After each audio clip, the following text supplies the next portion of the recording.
Good morning. I wanted to tell you a little story today that I think has importance for CEOs and leaders of companies. A few years ago, my business partner and I had the privilege of leading a group of executives down a 14-mile stretch of slot canyons in southern Utah.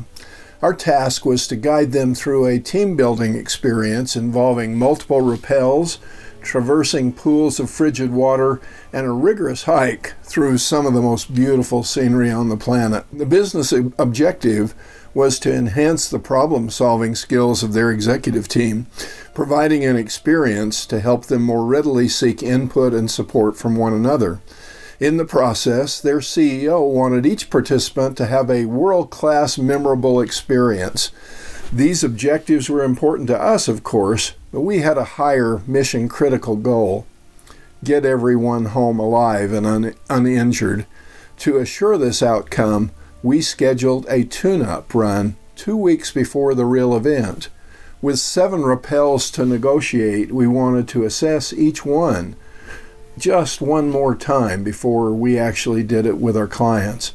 As we worked our way down the canyon, we tested each anchor to secure our ropes, checking footing, obstacles, etc. Since some rappels would necessarily be through waterfalls, we checked for dangers that might be lurking beneath them. At each rappel, we considered the situation that would face our rookie canyoneers, thinking ahead about how they might approach each challenge. Every rappel appeared straightforward until number 7. We discovered that a flash flood had wiped out all the good anchors for our ropes. It was a short rappel, just 10 to 15 feet, into a pool of water, but we were still concerned. Could we just jump in? How deep was the water? We were relieved to hear the voice of a hiker who had been traveling up canyon. We asked him to test the pool's depth, and he obligingly stepped into it. It completely submerged him, and upon surfacing, he assured us that we could make the jump. We did so without incident. The time arrived for our client canyoneers. We began with basic training in rappelling technique, a careful equipment check, and orientation regarding what they were about to experience. This was held the evening before we hit the trail, and allowed us to assess both the confidence and competence of each participant. Where we detected either fear or overconfidence, we stressed that by staying true to critical safety procedures and working well together, everyone would have a safe and fulfilling experience. It was a beautiful fall morning for our first rappel. All went as planned throughout the day until we hit rappel number 7. We knew we would have no anchors there, of course, but as my partner and I looked down on the pool below, our anxiety grew.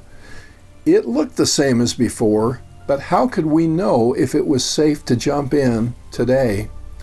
After discussion among ourselves and our clients, I volunteered to downclimb to the pool.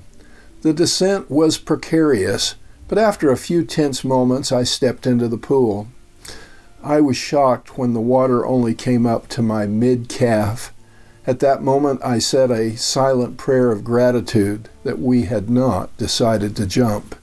It took us considerable time to have everyone downclimb, but we did so safely, finishing the full trek about an hour later than planned.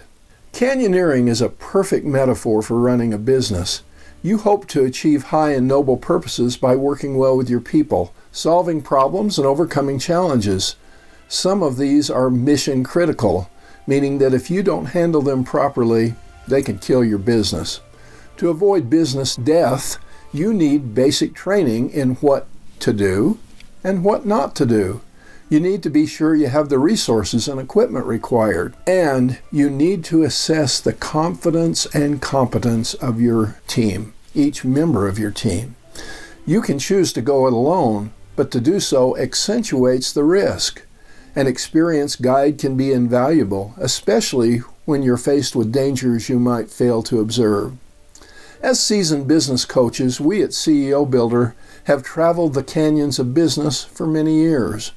We are well acquainted with the processes, systems, and resources required to travel those canyons, and we ask critical questions to help you avoid fatal pitfalls.